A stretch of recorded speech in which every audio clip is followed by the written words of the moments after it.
கொண்டு வரப்பட்ட திட்டங்கள் ஏராளம். தாய்மார்களுக்கு அம்மாவால் கொண்டு வரப்பட்ட திட்டங்கள் ஏராளம். என்ன கொடுக்கல அம்மா? கருவில் இருக்கும் குழந்தை முதல் கல்லறை செல்லும் உறவுகள் வரை அம்மாவோட திட்டங்கள் இல்லாத வீடு என்ன? எல்லா வீட்டிலும் தாலிக்கு தங்கம், திருமண உதவி, ஸ்கூட்டி மானியம், கல்லூரி படித்த பெண்களுக்கு 50,000, பிளஸ் 2 படித்த பெண்களுக்கு 25,000. ஆடு மாடு யாருன்னு யோசிக்க முடியும்?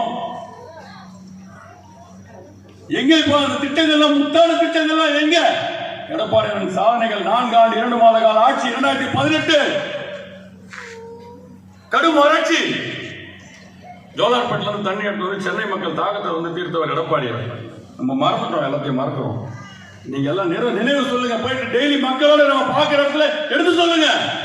2019 20 பெரும் தொற்று, கொரோனா தொற்று. நம்ம எல்லாம் பயந்து போய் வீட்டில் இருந்த நேரத்தில் நான் இருக்கின்றேன் என்று எந்த ஒரு எதிர்பார்ப்பும் இல்லாமல், அரசுக்கு வருவாய் இல்லாமல் 35,000 கோடிக்கு மேல நம்ம மக்களை பாதுகாத்த இயக்கம் அதிமுக இயக்கம். ஒவ்வொருத்தரையும் தேடி பிடிச்சி வைத்தியம் பார்த்த அரசு நம்முடைய அரசு. இன்னைக்கு நம்ம நிம்மதியா இருக்கோம், நம்ம உயிரோட இருக்கோம். கொரோனா தொற்றுல பாதித்து எத்தனையோ உறவுகள், காப்பாற்றப்பட்ட உறவுகள் இருக்காங்க. காலத்தின் அருமை. எடப்பாடியோட சாதனைகள் அதிகம். குடியமரத்தை யோசிக்க முடியாத திட்டம்.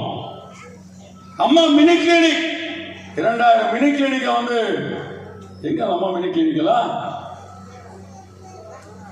மக்களை நாடி மருத்துவம். இந்த ரோட்ல, இந்த குடியிருப்பு இருக்கக்கூடிய பகுதியில் எத்தனை தடவை வண்டி வந்தது? எத்தனை பேருக்கு மருத்துவம் பார்த்தாங்க? ஏன்னா ஏமாத்துறீங்க மக்களை?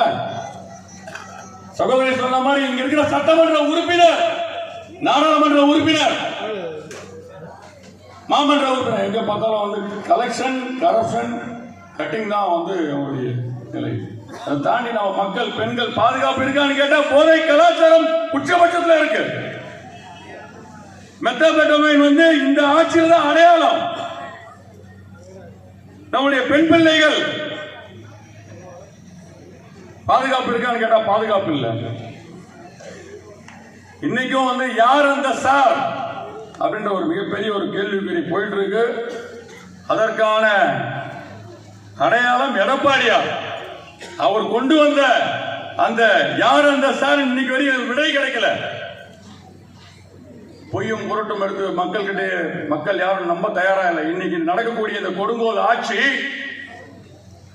மிக விரைவில் கண்டிப்பாக மக்களால் ரெடி ஆயிட்டாங்க, தயாராயிட்டாங்க. எல்லா மக்களும் தயாராயிட்டாங்க. எப்படா 2026 வரும், அதுக்கு முன்னாடி இந்த ஆட்சி மாற்றத்திற்கான எதனா ஒரு நிலை வந்தா கூட சந்தோஷமா இருப்போம் அப்படின்றதுல எல்லா மக்களும் தயார் நிலையில் இருக்காங்க.